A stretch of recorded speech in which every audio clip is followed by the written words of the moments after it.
Hi everyone, it's Stephanie Thompson. Happy New Year! Welcome back to Read Your Library. We're back after a long holiday break. I hope you all had a wonderful holiday, and I hope you got lots of books for Christmas. And if you didn't, maybe rethink your choice of friends and even family members. Just kidding. You can always feed your own book addiction, but it's nice if other people are around to enable you. Anyway, I did receive some books for Christmas as gifts, and I thought I would take a little break from the usual path we are treading through my library to look at the books that I got for Christmas and see if maybe you got them too or there's something you might be interested in. First of all, and the one that is just really giving me so much joy right now, is this wonderful new book, France is a Feast, which is basically a compendium of photographs and notes about the lives of Paul and Julia Child. Julia Child, of course, the very famous chef who introduced French cooking to America, and Paul Child, her amazing husband. And if, like me, largely thanks to Stanley Tucci in the movie Julia and Julia, you have a huge crush on Paul Child posthumously and retroactively, this is the book for you. It's a wonderful book. I think it is his great-nephew has gone through his amazing photographs and notes and put together kind of a combined biography of Paul and then a story of Paul and Julia's journey together as told through the photographs and the copious notes he took. And Julia, of course, we know, is an amazing woman.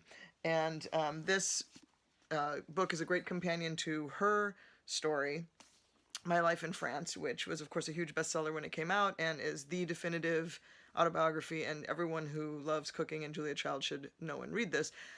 But if you have this book or you've read it, then you know that Paul Child really, more than anybody else, was kind of the catalyst which really helped Julia become who she was.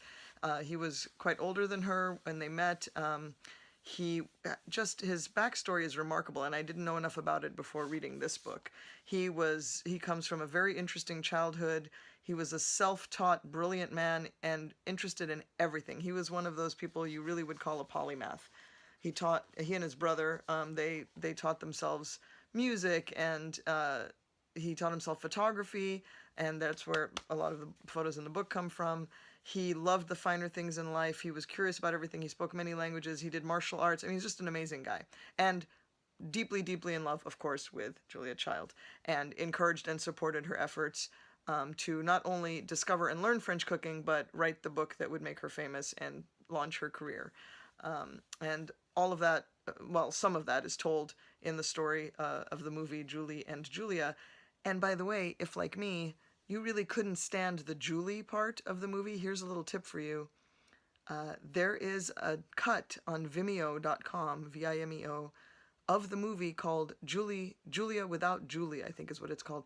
And it's the whole movie with all the Julie parts cut out. So all you get is kind of a 45-minute biopic of Julia Child starring Meryl Streep, which is all we really wanted anyway. Hello? Okay. So anyway, this book, really recommended. There are some amazing pictures in here. Paris, of course, in the time that they were there. We all know how beautiful, lovely it is, but he took lots of wonderful pictures of all the places they lived, and of course lots of pictures of Julia, both some that, you know, would not surprise you, like these great shots of her in the kitchen, cooking. I mean, geez, look how tall she was. We knew that, but it really shows. But also some more, shall we say, unexpected photos, like, hello, naked Julia silhouetted in the window.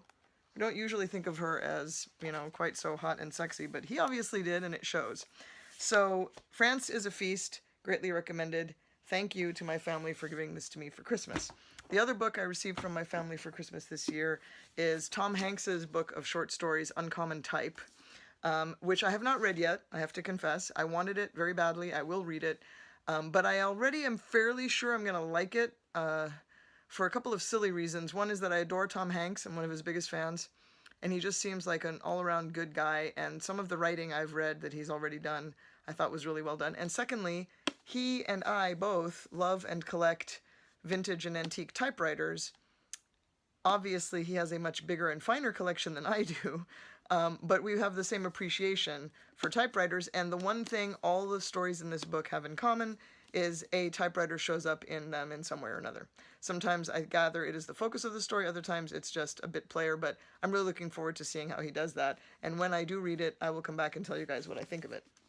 And lastly, this is not a book that was given to me, but my daughter received from one of our friends Andy Weir's latest book, Artemis. And Andy Weir, you may recall, is the computer scientist and space enthusiast who crowdsourced and then wrote the very, very successful book, The Martian, which went on to be a very, very successful and wonderful movie. And if you're a space nerd like me, it's just a dream come true because it's very spacey, very sciencey.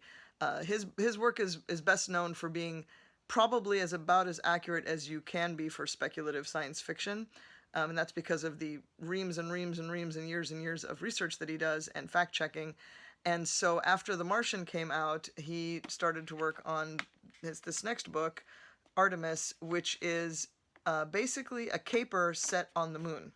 So it combines two genres that I really love. I love a good caper, and I love science fiction. So in Artemis, this girl who has grown up her whole life and lives on the space station we have built on the moon called Artemis, it's a small city on the moon, gets involved in a criminal caper that then goes wrong, and much adventure and a little bit of hilarity ensue.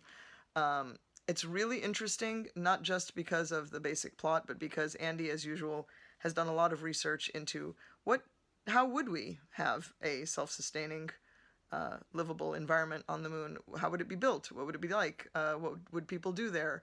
What would tourists do when they went there? How would that work? What is it like to live on the moon atmospherically and, mechanically and logistically? And what's the government structure? And what's the economy? And so a lot of that comes through in here, partly explained and partly just lived through her experience. It's really interesting, very thought-provoking, and who knows, if it could come true. This is set in the near future.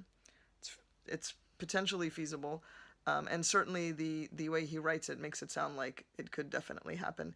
And the story itself is pretty exciting, pretty thrilling, and it is a page-turner. So I do recommend Artemis. My daughter hasn't gotten around to reading it yet, even though it's her book, because she is knee-deep in final exams for first semester of senior year and college applications.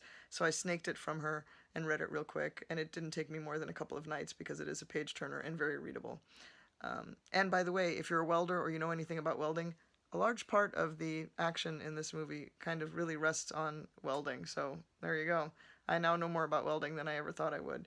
But you know me, I love that sort of thing. Artemis, Uncommon Type, France is a Feast, which I just donked myself in the eye with. All great books to pass the time, and really looking forward to finishing reading this one. Let me know in the comments if you got any books for Christmas and if you like them, and I'll see you next time on Read Your Library.